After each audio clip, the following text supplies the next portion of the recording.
dead.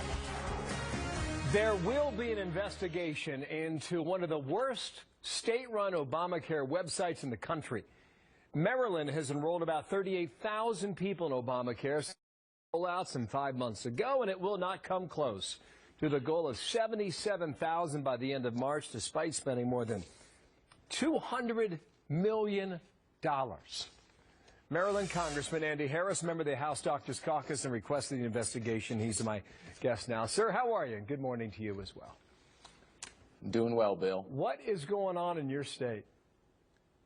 Well, you know, although they claim 38,000 people enrolled, the latest numbers are that only about 20,000 have actually paid a premium.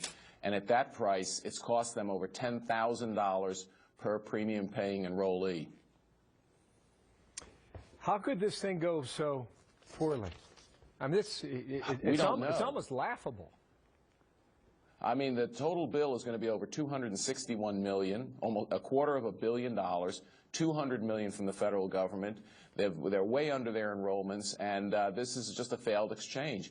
The state refuses to investigate on its own. It's a, this is a one-party-run state where the lieutenant governor is running for the governorship. He was in charge of the rollout, and everything was being brushed under the rug. That's why I asked the Inspector General at HHS to take a look into Maryland, because no one in Maryland was taking a look. Yeah, what do you expect to find?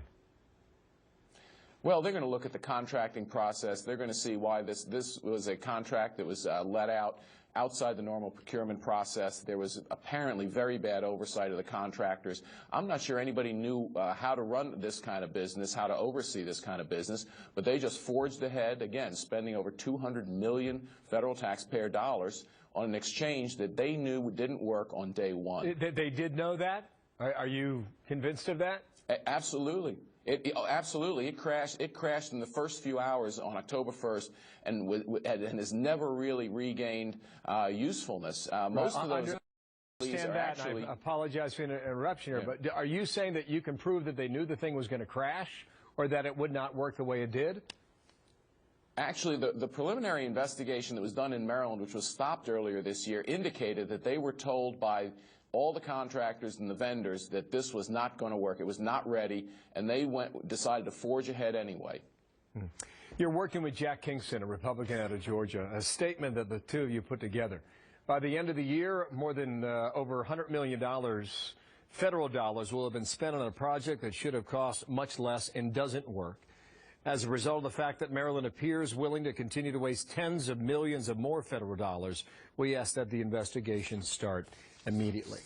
Do you have a sense about what this will cost in the end? As I ask you that question, this is just one state now. Absolutely. Again, the estimate is it's $261 million by the end of next year. And that doesn't take into account that they're considering now just dropping the Maryland exchange and either transferring it over to the federal exchange or importing another state's exchange like Connecticut that actually did work. And so the cost could actually be higher than $250 million. Minnesota apparently has had some problems. Hawaii's had some problems. Oregon's had some problems.